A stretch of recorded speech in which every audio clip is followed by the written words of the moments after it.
alaihi wasallam, "Man ata'ani dakhala al-jannah." Orang yang taat kepada aku, orang yang ikut kepada aku, orang yang meniti jalanku, kata baginda Nabi sallallahu alaihi wasallam, mereka yang pasti masuk surganya Allah Subhanahu wa taala.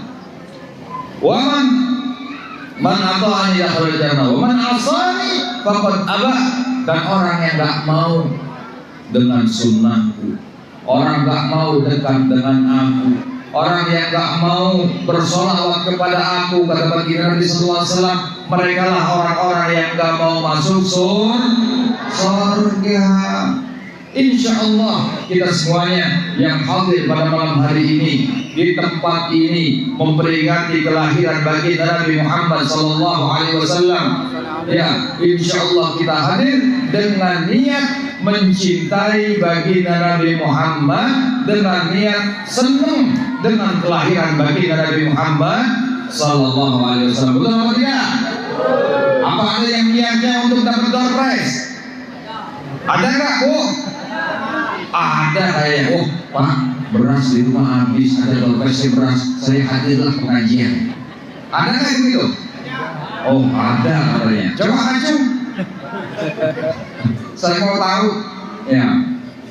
Nah, itulah kata baginda Nabi sallallahu alaihi wasallam, orang yang taat kepada aku, maka mereka masuk surga. Insyaallah kita semuanya hadir di tempat ini hanya karena cinta kepada baginda Nabi Muhammad sallallahu alaihi wasallam dan ingin memuliakan baginda Nabi Muhammad sallallahu alaihi wasallam.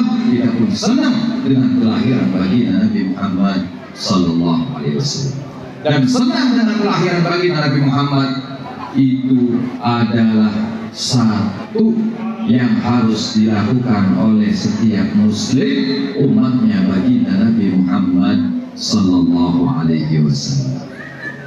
Ada Al-Imam Ibnu Katsir radhiyallahu taala anhu, beliau katakan di kitab beliau Al-Bidayah wan Nihayah, iblis, beliau katakan iblis, tahu iblis?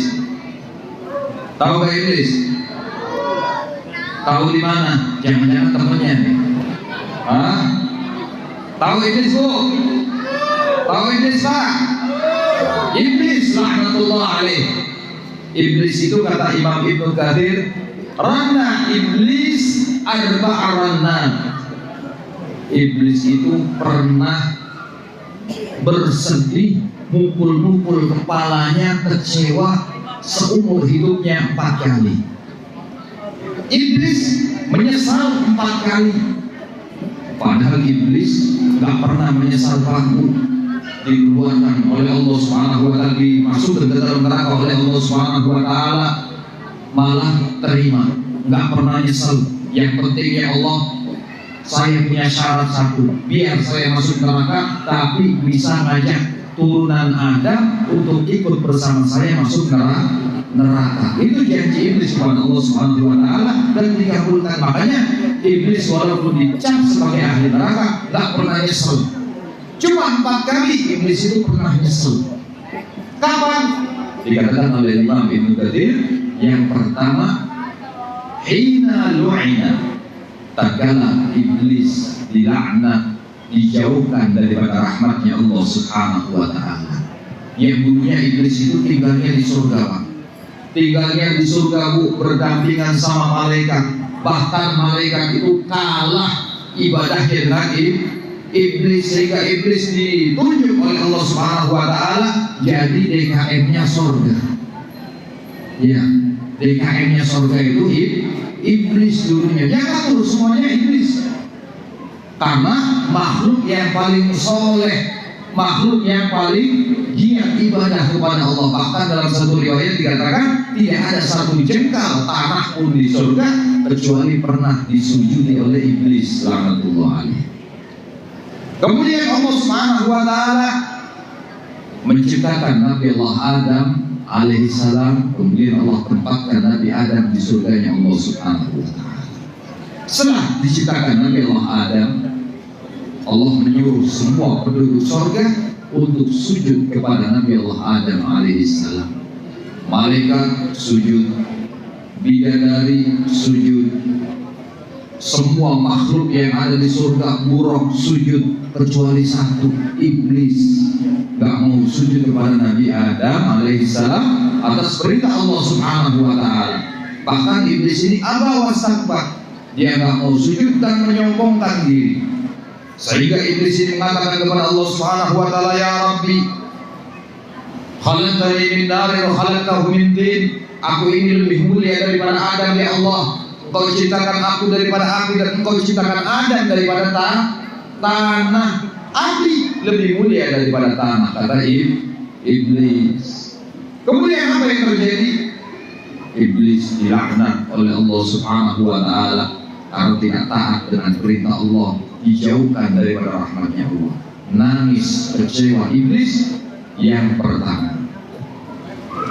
Kemudian yang kedua, iblis itu menyesal, menangis kecewa tatkala hina uhbita, tatkala Allah turunkan dari surga, yang mana di surga dia penuh hidup dengan penuh kenikmatan.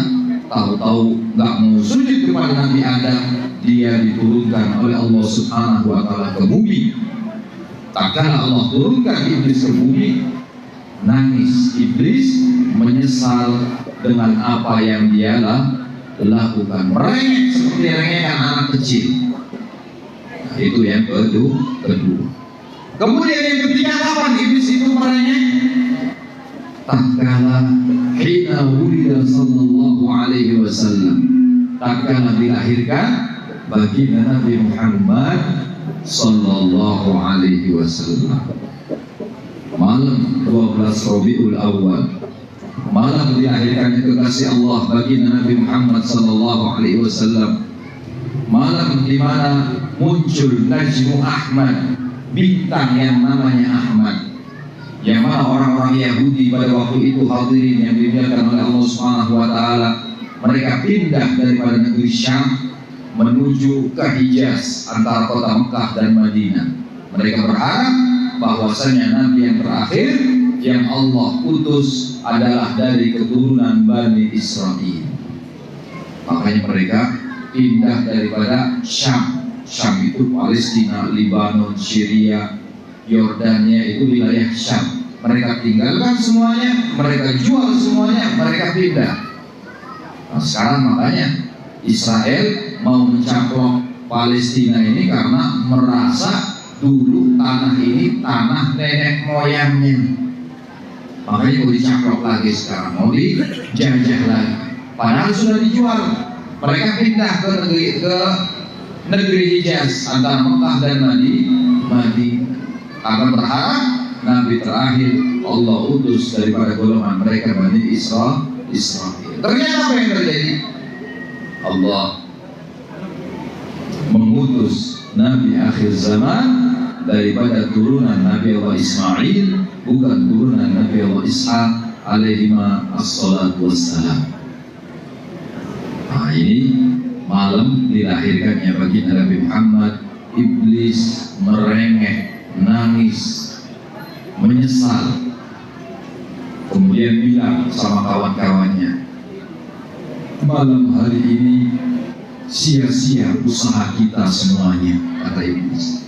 Usaha kita yang dari dulu ingin menggelincirkan manusia untuk masukkan manusia ke dalam neraka ikut bersama kita, dengan lahirnya Muhammad, dengan lahirnya kekasih Allah, dengan lahirnya juru penyelamat bagi umat, bagi manusia, bagi seluruh alam semesta, hilang sudah harapan kita, kata iblis. Selama ini kita berjuang, kata iblis, sia-sia saja.